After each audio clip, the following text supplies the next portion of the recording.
After Denmark's loss in the Second Schleswig War in 1864, Jan Jensen and his younger brother Peter leave their war-torn homeland and journey across the Atlantic Ocean to America, hoping for a new beginning. For 7 long years, they work tirelessly to build a fresh life in an unfamiliar land. Throughout this time, John deeply misses his wife, Marie, and their young son, Creston, who remained behind in Denmark. The long separation has carved a deep emptiness in John's heart. It is now 1871. John and Peter stand at a frontier train station in America, waiting eagerly. At last, John is about to reunite with his beloved family. Soon, he spots Marie and Creston stepping off the train, both smiling warmly. Little Creston rushes to greet his father, and the couple share a moment of true affection and relief. John proudly introduces them to Peter, and together they begin their journey home. Before parting, Peter tells John he has business to attend to in town and will stay behind for a short while. Hello. Ma'am, my wife doesn't speak the language. She will learn. The moment is broken when the couple's seat is replaced by 2 rough, dangerous-looking men. One of them is Paul Delarue, brother of Henry Delarue, a notorious gang leader. Paul has just been released from prison, and his gaze is far from friendly. From this point on, events begin to spiral out of control. That evening, while Paul and his companion doze, a quiet moment occurs inside the stagecoach. John is teaching Creston about local wildlife and describing future hunting trips, but the calm is short-lived. Paul suddenly addresses Marie and offers her a drink. When she refuses, the conversation quickly turns tense. Since Marie does not speak English, John quietly instructs her in Danish to accept the drink out of courtesy. She complies, hoping to maintain peace. You ain't got a hell of a lot to say, do you? My own princess, she don't talk at all. I suppose they got tired of hearing her scream after they killed her parents. What is your name? He begins flirting with Marie in a manner that makes John deeply uneasy. Paul reaches for her dress, attempting to touch her. John sternly warns him to stop. The second man draws a gun on John, trying to silence him. What are you gonna do about it? Come here! Can't do a goddamn thing. I'm still! John, trying to protect his family, whispers in Danish to Marie, instructing her to bite Paul's ear. She obeys. In the ensuing confusion, John swiftly seizes the thug's gun. With the weapon in hand, John struggles to regain control. He urges his son to grab the other gangster's gun, but Paul exploits the chaos. He seizes Creston and presses a knife to the boy's neck. Paul commands John to leave the stagecoach or risk his family's lives. John attempts to speak to Marie, but one of the men forcefully ejects him.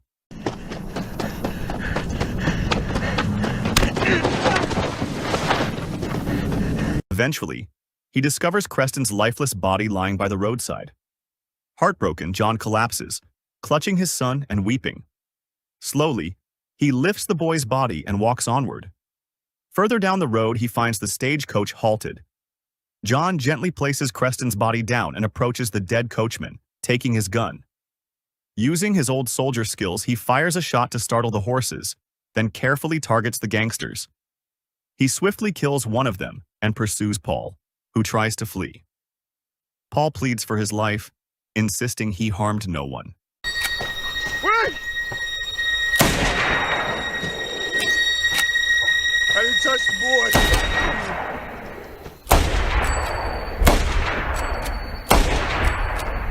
The next morning, Peter arrives. He had noticed unusual horses nearby and came to investigate. He finds John weeping over the bodies of Marie and Creston. Peter tries to console his brother. John tells him he did not know the man who committed the crime. The two brothers embrace, both consumed by grief, with only each other left. The scene shifts to a dusty Wild West town. A group of armed men on horseback rides in, claiming the streets. They are led by Henry Delarue, a ruthless former Union Army colonel notorious for his brutal campaigns against Native Americans. He dismounts and approaches Mayor Nathan Keene, who also serves as the town's priest and undertaker. Delarue is furious, demanding answers about two dead men discovered nearby. Mayor Keene, visibly anxious, insists that no one in town was involved. What the mayor and townspeople do not yet know is that one of the dead men is Delarue's brother, Paul. Make sure he doesn't stink of booze when the princess sees him. Take him there. Did you catch the killer? Finally, Delarue speaks. He orders them to find the killer by noon, or he will kill two innocent townspeople as punishment. Quoting scripture, he vows revenge. To make his point, he warns that if the mayor does not name the victims, he will kill 4 instead of 2. Soon Mrs. Borowski, an elderly gun shop owner, and a legless man are chosen as his victims. Father. The whole town will always be grateful to you. I'm not sure I can make it without you, Grandma. Of course you can, my boy. Delarue shoots the disabled man without hesitation. As Wojciech, Mrs. Borowski's grandson, cries beside her, she prays bravely for Delarue's wicked soul, but he kills her too, showing no mercy. Still unsatisfied, he slays a third innocent in front of his own wife, revealing no remorse. Sheriff Malik urges the townspeople to stay calm and not intervene. Everyone feels powerless against Delarue, who demands more protection money and raises the rates. You're gonna need more protection with the killer around. $160 due at the end of the month, every month. Are we in agreement? Later, at Paul's burial, his widowed sister-in-law, Malene, who is mute, stands silently by the grave. Delarue offers cold and empty words of comfort. At the same time, John and Peter bury Marie and Creston, filled with sorrow and a growing thirst for revenge. The brothers decide to leave and head west. Known for their sharpshooting skills, they draw attention. Some townspeople suspect they were involved in Paul's death. When they reach Black Creek, someone alerts the sheriff. Good day to you. Where's your grandmother? Delarue shot her. And we could use people like you if we're ever gonna face that murder. Don't get into a fight. You know you're gonna lose. Meanwhile, John tries to sell his land to Mayor Keene. The mayor offers only half the original price, citing Delarue's new taxes and growing threats. John then realizes the man he killed was Paul Delarue. With no other choice, John agrees to sell at the low price. Keene advises him to hide the money in his boot for safety. There's a lot of hungry people out there.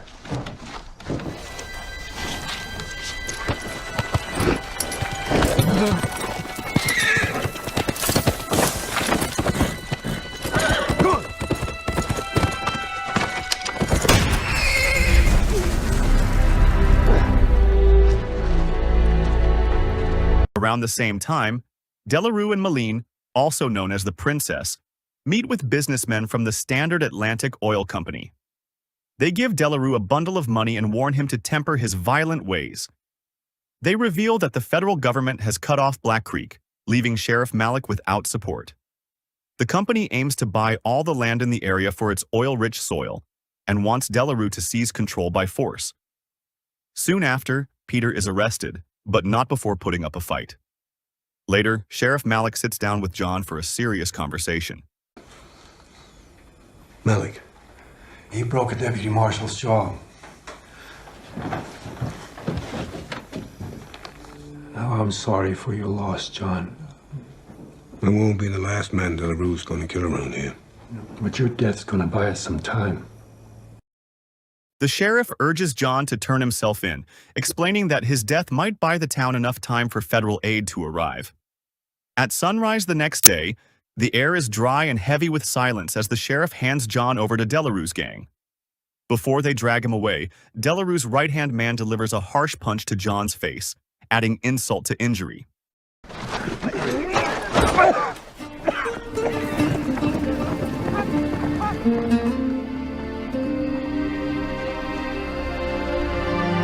John was then tied tightly to a rough wooden post outside Delarue's headquarters, left exposed under the blazing sun.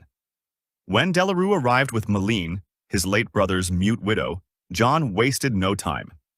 With pain and fury in his voice, he told her that her so-called husband had killed his child and attacked his wife. but Delarue would not let him finish. He silenced John with a savage punch, making it clear he had no intention of listening. We will soon find out what you're made of, soldier.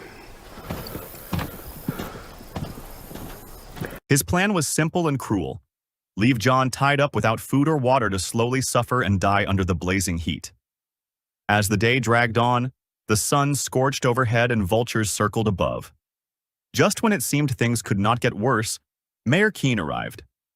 At first it seemed he might help, but instead he stole John's boots and hidden money.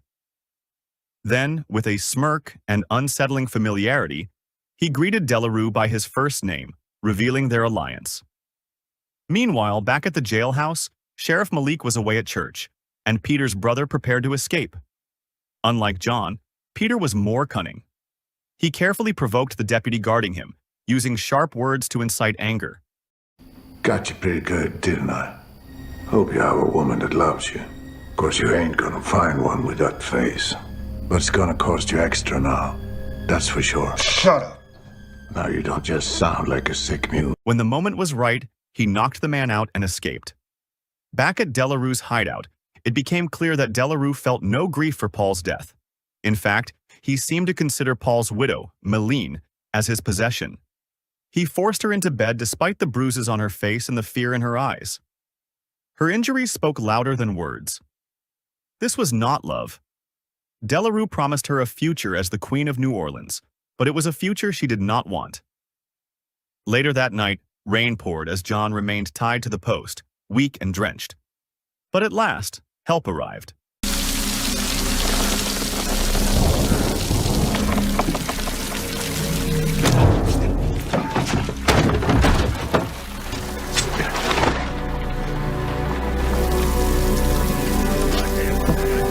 As they made their escape, they ran into two more gang members and Peter swiftly shot them down. Their flight did not go unnoticed. Delarue's men mounted horses and pursued them. John, weakened from exposure, could not hold on and fell from his horse.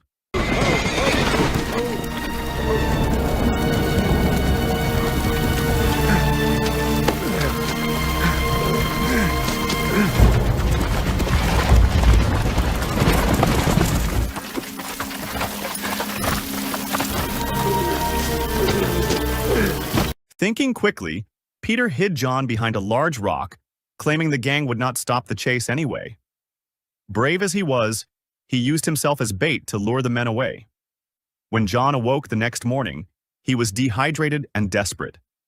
He stumbled to a puddle and drank the filthy water greedily. But his relief turned to horror when he saw one of Delarue's men dragging Peter's lifeless body behind a horse.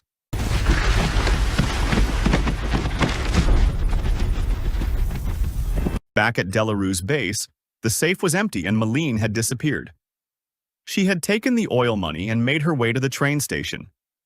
Standing by the train with a heavy bag of cash, she looked around anxiously, hoping to leave it all behind.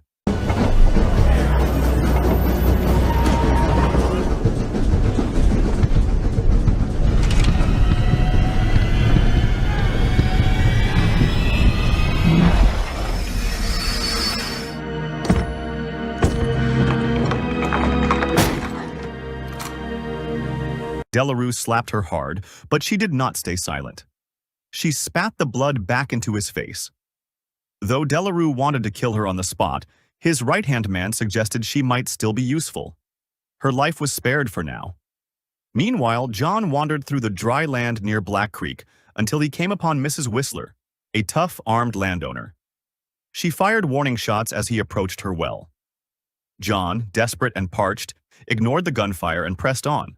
But the well held thick black crude oil, not water. Once she recognized John, she lowered her gun and invited him in, offering food and clean water. Mrs. Whistler had also lost someone to Delarue's violence, her husband. That night, John went to Mayor Keene's home, gun in hand. He forced the trembling mayor to return his boots and stolen money. As John interrogated him, he discovered the mayor had also purchased Mrs. Whistler's land. When John pressed harder, Keene tried to lie, but John commanded him to step into an open coffin, terrifying him. Hold him, Henry. I'm an undertaker. Get him. All right. I'm a businessman. You're not even a... Finally, Keene confessed that he had handed over land deeds to Delarue, aiding him in taking control of the town. Afterwards, John visited Mrs. Whistler's old store, now run by her grandson, Voight. John gathered supplies, including ammunition and flammable liquids. He urged Voight to notify Sheriff Malik about the corrupt partnership between Delarue and Keene. Delarue believes it will soon be worth thousands. Let me come. You're just a kid. I've been practicing my shooting. I'm not a bad shot. The following morning, John set his plan in motion. He placed Mayor Keene's body inside a coffin as a decoy. Delarue opened it, shocked, and ordered his men to burn it. At the same time, Voight started a bonfire to draw attention. Then, hidden behind cover, he began shooting.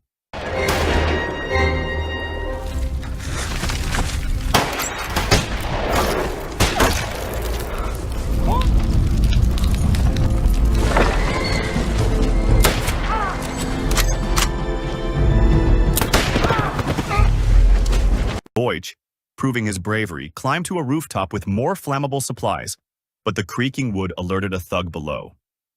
The man found Malene bound upstairs. Voight fired a shot but missed, and the thug downstairs retaliated, killing the boy. As the killer gloated, he lit a cigarette, unaware that spilled fuel had soaked the floor.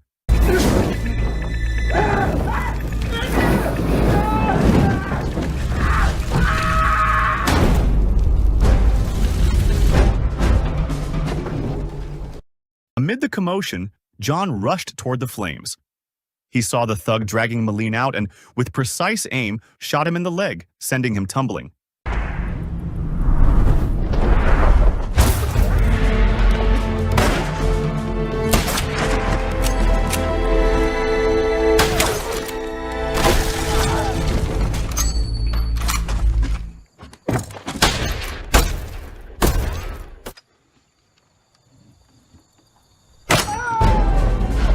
However, as John stepped into the open, he made a critical mistake he shouldn't have.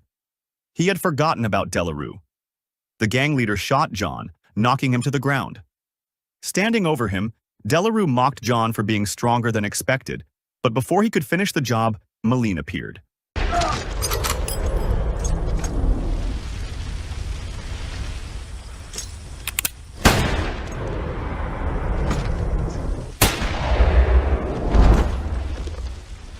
After the gunfire, John and Malene pointed their weapons at each other.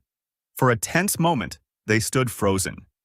Then, silently, they lowered their guns. Both had lost so much and now shared a common enemy. Just then, Sheriff Malik arrived with backup.